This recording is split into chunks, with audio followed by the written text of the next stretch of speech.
Callum, it's time to introduce you to your new crush. Go on. Canadian Club Lemon Crush. Of course, the taste buds have been screaming for a change. And Canadian Club Lemon Crush is listening, with its balance of lemony zest and the smooth taste of Canadian Club. Right now, there are 2,500 six-packs to be won. Scan your can or enter online for a chance. And always drink responsibly. Canadian Club Lemon Crush. This zesty refreshment is your new crush.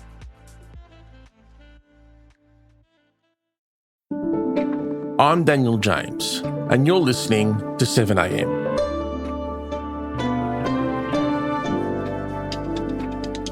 A sleek Chinese-made ute is suddenly one of the most popular vehicles on Australian roads. It's cheap, fast, and packed with tech. But behind its rise are questions security agencies are struggling to grapple with. Because the cars we drive today are no longer just cars.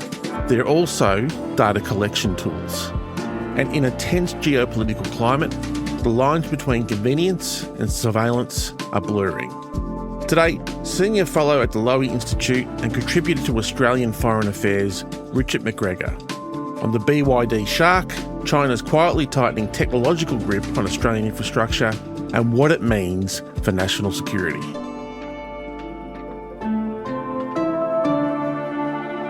It's Sunday, November 23. This episode was originally published in June. So, Richard, I wanted to start with BYD. These cars are everywhere on Australian roads right now.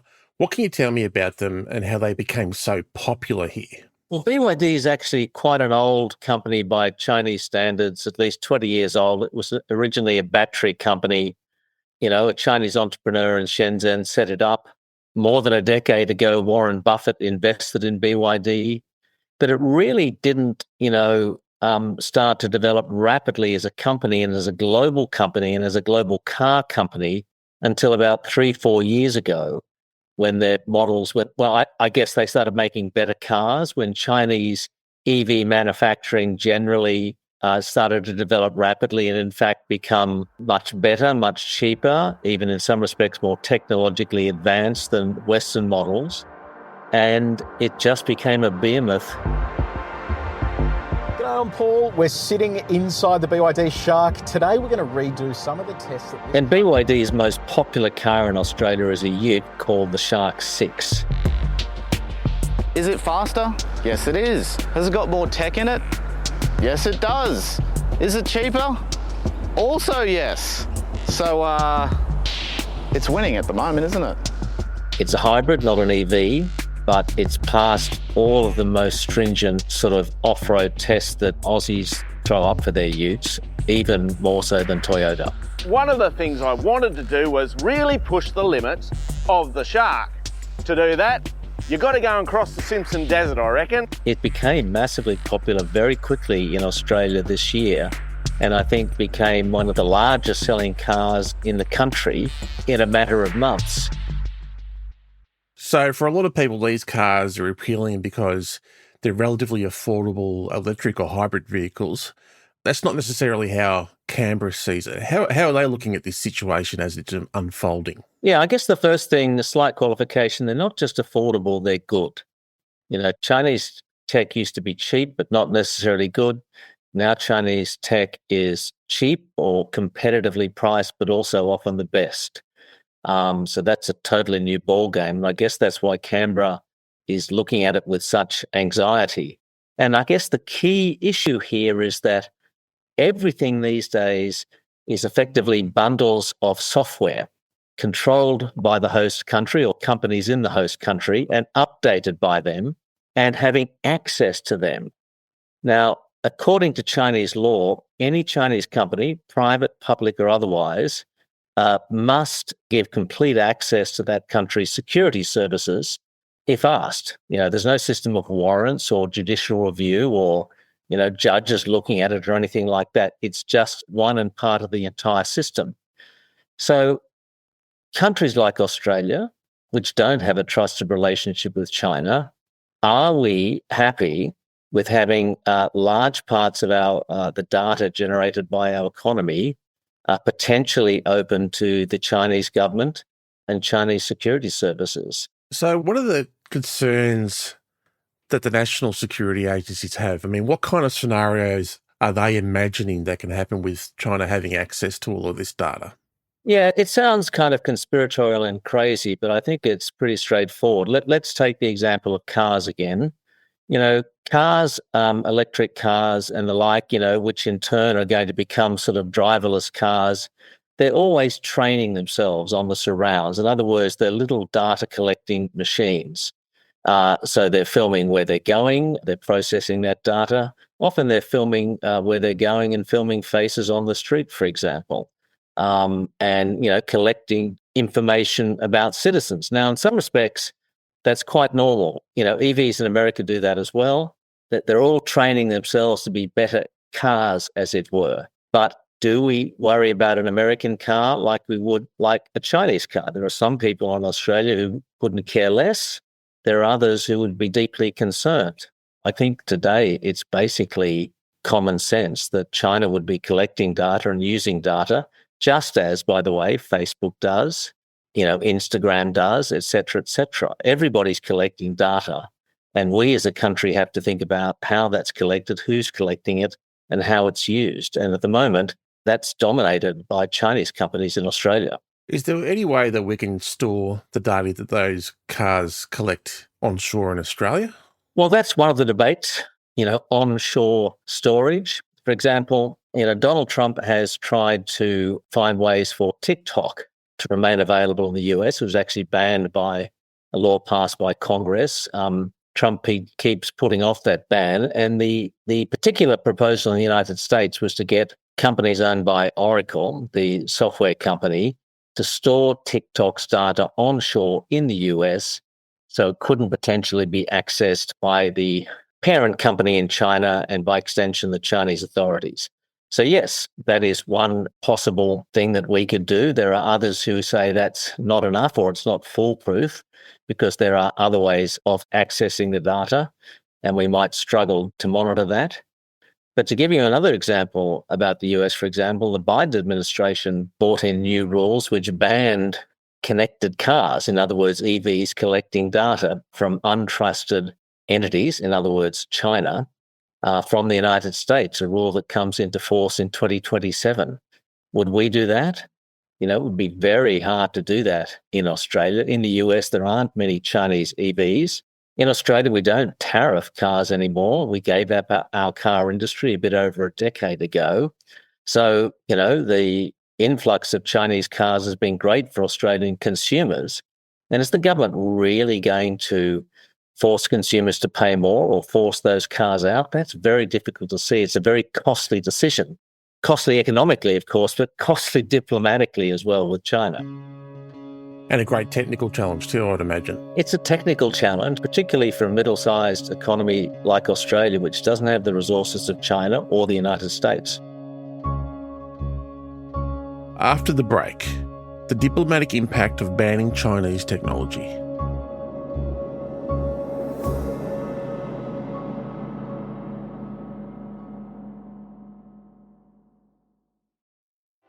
Callum, it's time to introduce you to your new crush. Go on. Canadian Club Lemon Crush. Of course, the taste buds have been screaming for a change. And Canadian Club Lemon Crush is listening, with its balance of lemony zest and the smooth taste of Canadian Club. Right now, there are 2,500 six-packs to be won. Scan your can or enter online for a chance. And always drink responsibly. Canadian Club Lemon Crush. This zesty refreshment is your new crush.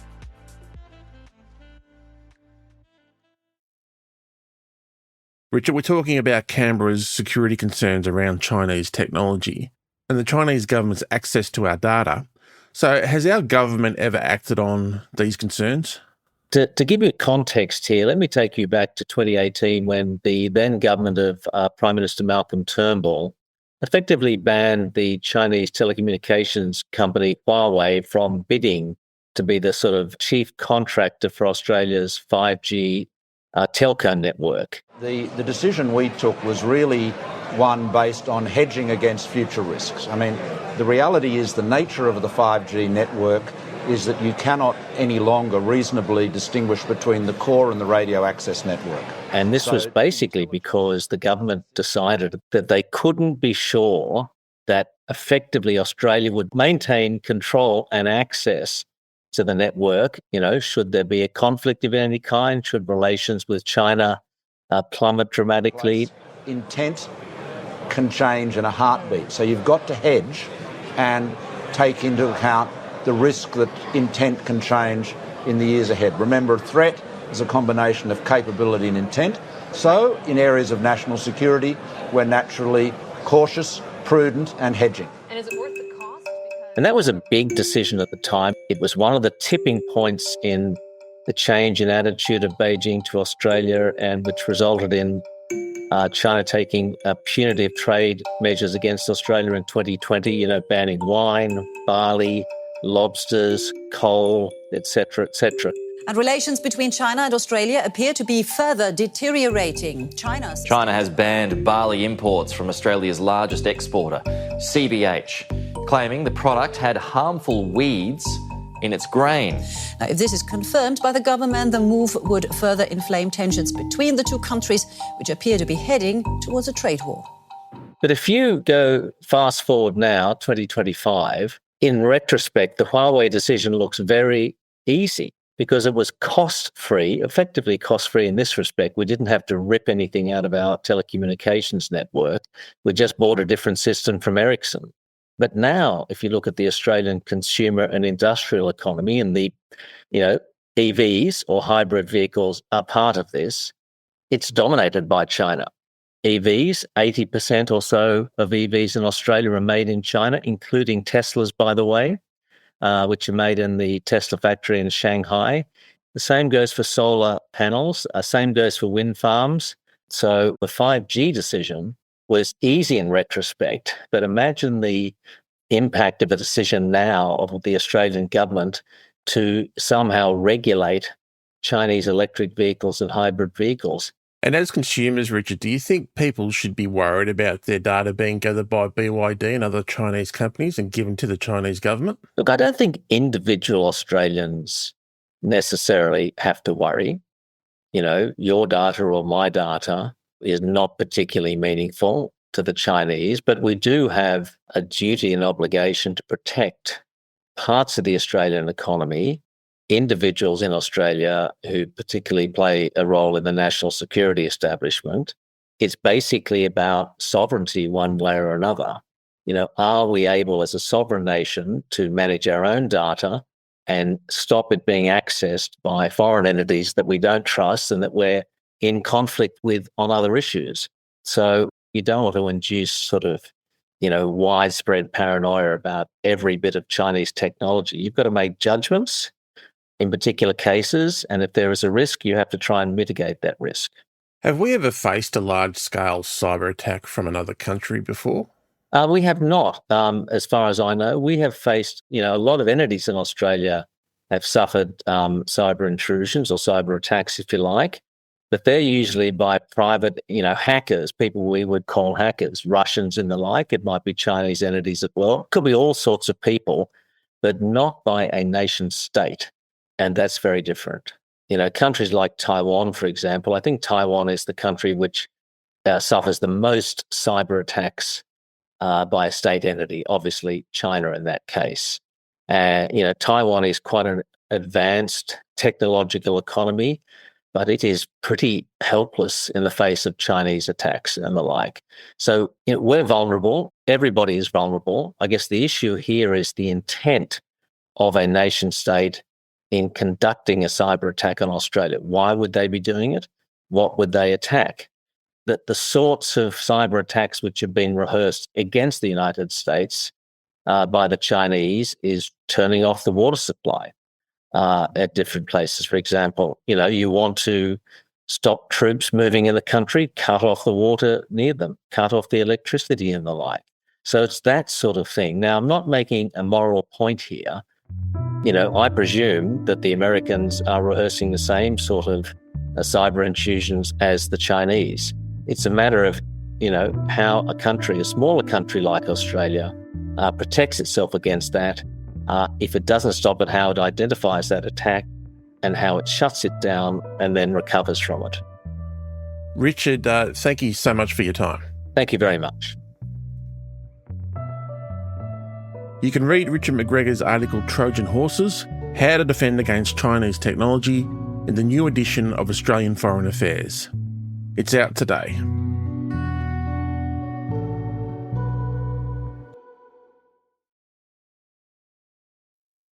Callum, it's time to introduce you to your new crush. Go on. Canadian Club Lemon Crush. Of course, the taste buds have been screaming for a change. And Canadian Club Lemon Crush is listening, with its balance of lemony zest and the smooth taste of Canadian Club. Right now, there are 2,500 six-packs to be won. Scan your can or enter online for a chance. And always drink responsibly. Canadian Club Lemon Crush. This zesty refreshment is your new crush.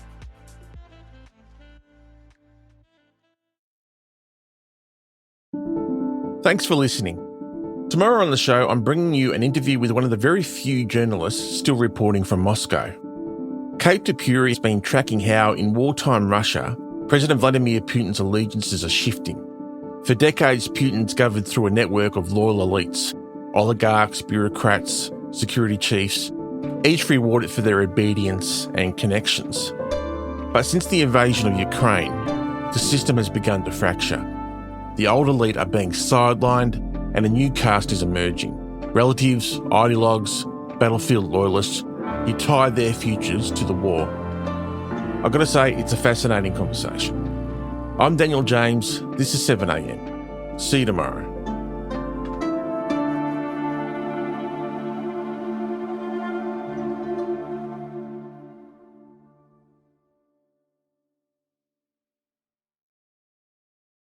Sam, it's time for me to introduce you to your new crush. Go on. Canadian Club Lemon Crush. Of course, the taste buds have been screaming for a change. And Canadian Club Lemon Crush is listening, with its balance of lemony zest and the smooth taste of Canadian Club. Right now, there are 2,500 six-packs to be won. Scan your can or enter online for a chance, and always drink responsibly. Canadian Club Lemon Crush. This zesty refreshment is your new crush.